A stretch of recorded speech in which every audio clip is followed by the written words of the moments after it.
आज हम बात करने वाले हैं अदनान के केस के बारे में।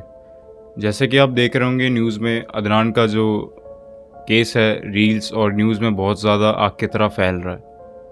अगर आपने अदनान की इंटरव्यू देखी होगी तो उसमें वो ये बताता है कि मैंने उस लड़की का कैसे मर्डर किया, क्यों किया।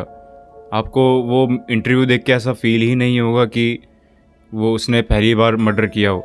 आपको ऐसा लगेगा कि वो एक प्रोफेशनल मर्डरर है। भाई एक मर्डर करा है मैंने तो 10 मर्डर कोई करे।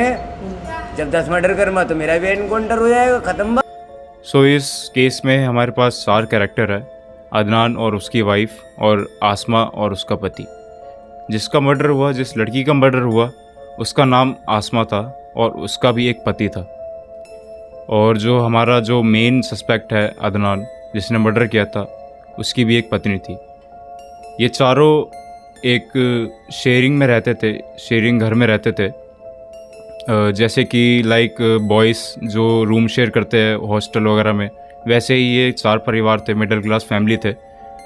हाउस को शेयर करते थे, घर को शेयर करते थे, बट ये अलग अलग रूम में रहते थे। आसमा जिसका मर्डर हुआ उसका पति एक होटल में काम करता था और जो हमारा मेन सस्पेक्ट है अदनान, वो टेम्प्रेरी काम करता था। लाइक जैसे कि आपने सुना होगा मजदूरी दिहाड़ी पे जो लोग काम करते हैं, अगर काम मिला तो वो करते हैं वरना नहीं करते, मतलब लाइक टेम्प्रेरी काम जो करते हैं वो लोग। अदनान वोट करता था। जब कभी भी आसमा का पति सलीम काम पे जाता था तो जो आसमा थी वो घर पे अकेले रहती थी और अदनान उस टाइम पे वो भी घर पे रहता था। इस तरीके से उनका इंटरेक्शन हुआ, उन दोनों के बीच में बातचीत हुई और दोनों की बातचीत होते होते वो जो उनका रिलेशन था वो एक्स्ट्रा अफेयर में आ गया, मतलब कि वो एक रिलेशन में आ गए और ये लोग मतलब बातें करने लगे, मिलने लगे, जुलने लगे। और ना आसमा के पति को ये खबर पता चली कि ये दोनों की बातें हो रही है और ना ही अदनान के पत्नी को पता चला कि इनकी बातें हो रही है। तो धीरे धीरे ये सिलसिला चलता रहा। जब बाद में बहुत टाइम बाद आसमा के पति सलीम को ये पता चलता है कि इन दोनों में कुछ चल रहा है, इन दोनों में बातें हो रही है, उसने एक डिसीज़न बनाया कि हम यहाँ से कहीं और शिफ्ट हो जाए ताकि इनके बातें ना हो। वो करता भी वैसा ही है। जो आसमा का पति है वो अपने परिवार को लेके, मतलब कि आसमा और वो खुद कहीं और शिफ्ट हो जाते।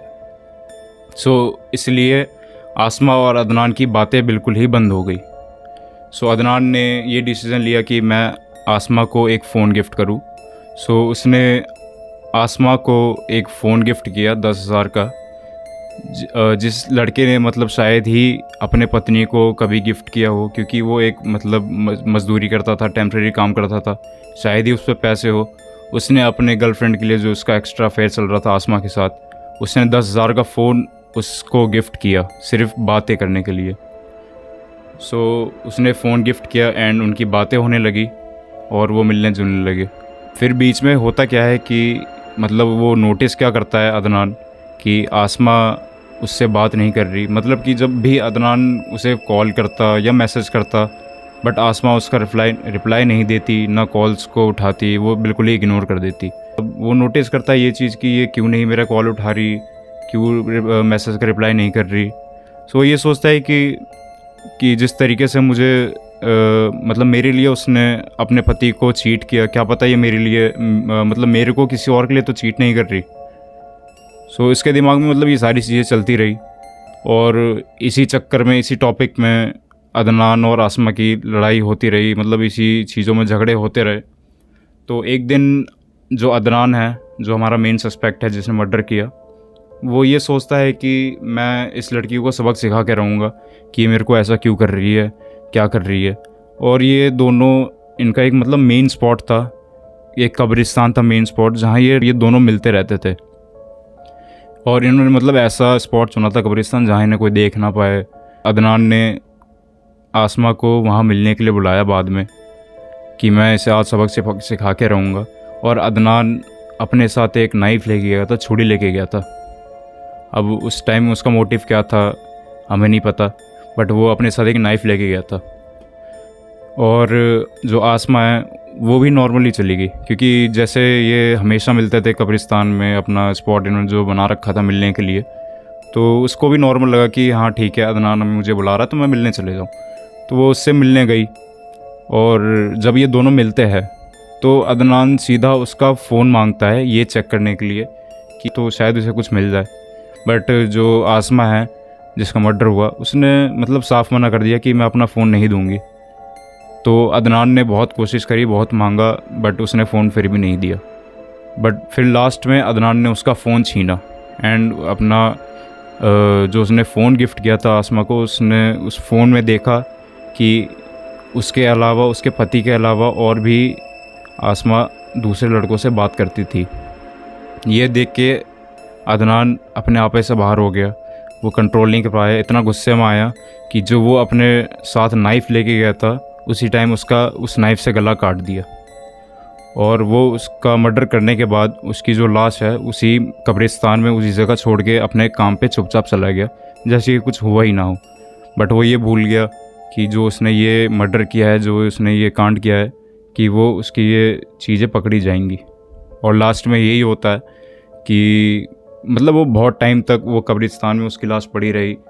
बहुत लोग वहाँ से निकले और मतलब आए गए, किसी ने कुछ नहीं देखा। बट लास्ट में कुछ लोगों ने उसे नोटिस किया, उसकी लाश को नोटिस किया, आसमा की लाश को, और तब जाके उन्होंने पुलिस को बुलाया और वहाँ पुलिस आई। उन्होंने इन्वेस्टिगेशन किया और उन्हें पता नहीं चला कि ये किसकी लाश है। बट वो जो आसमा की लाश थी वो कब्रिस्तान के आसपास, मतलब वो आसमा जो थी वो कब्रिस्तान के आसपास ही रहती थी। बट पुलिस वालों को इसलिए नहीं पता चला क्योंकि वो अभी न्यू शिफ्ट हुए थे। जब आसमा का पति सलीम जब अपने काम से घर आता है तो वो नोटिस करता है कि जो आसमा है वो घर पे नहीं है। तब वो बहुत वेट करने के बाद भी जब आसमा नहीं आती तब वो पुलिस वालों के पास जाता है उसकी रिपोर्ट लिखवाने। एंड देन जब वो अपनी रिपोर्ट लिखवाता है तो जो पुलिस जो इन्वेस्टिगेशन कर रही थी उसकी लाश के बारे में, तब वो थोड़ा सा मिलाते हैं कि जो मतलब लड़की है जो जिसका हमें लाश मिला है वहाँ पे, और जो ये आदमी है जो जिसके बारे में लिखवाना आया है, देन वो थोड़ा सा रिलेट करते हैं चीज़ों को, और तब उन्हें पता चलता है कि ये लाश है वो आसमा की है। सलीम उन्हें बताता है कि आसमा का एक्स्ट्रा अफेयर चल रहा था अदनान के साथ। आसमा की बातें होती थी, आसमा मिलती भी थी। ये पुलिस रिलेट कर पाती है कि जो मर्डर किया है उन्हें कंफर्म हो जाता है कि अदनान ने आसमा का मर्डर किया है। देन वो पुलिस की टीम अदनान के ऑफिस में पहुंचती है जहां वो काम करता है, और वहां से उसे वो अरेस्ट कर लेती है। अदनान ने भी इसके बारे में कुछ फोर्स नहीं किया कि मैंने नहीं किया, मतलब उसने कुछ भी नहीं बोला, बस उसने जो किया वो उसने मान लिया, एक्सेप्ट कर लिया कि हाँ ये मर्डर मैंने किया है। एंड देन आप जानते हैं, अगर आपने इंटरव्यू देखा है, कि वो किस तरीके से इंटरव्यू में अपने आप को बताता है, प्रोफेशनल मर्डर के तरीके से, एक साइको के तरीके से अपने आप को आइडेंटिफाई करता है कि मैंने इसको देख के किया, उसको देख के किया। और वो अपने इंटरव्यू में ये बोलता है कि मैं संजय दत्त का फ़ैन हूँ, मैं बिल्लू हूँ। अगर आपने इंटरव्यू देखा हो और आपने अगर फ़िल्म देखी हो संजय दत्त की तो आपको ये चीज़ें पता चलेंगी, थोड़ा आप रिलेट कर पाएंगे, और आप मतलब ये नोटिस करेंगे कि वो कितना साइको है, कितना डिस्गस्टिंग सा उसका मतलब एक इंटरव्यू है कि आपको खुद भी अजीब लगेगा देखने में। और मैं आपको एक छोटा सा क्लिप दिखाता हूँ यहाँ। बल्लू हाँ, क्यों हत्या की, क्या मामला था? क्यों हत्या करी? मोहब्बत में धोखा दे दिया, अच्छा, और धोखे देने की सजा एक ही, सिर्फ मौत। बल्लू संजय दत्त, फैन हूँ संजय दत्त का सर में। ये केस था अदनान और आसमा का। हम मिलते हैं न्यू केस में अगले वीडियो में। Stay safe and be aware.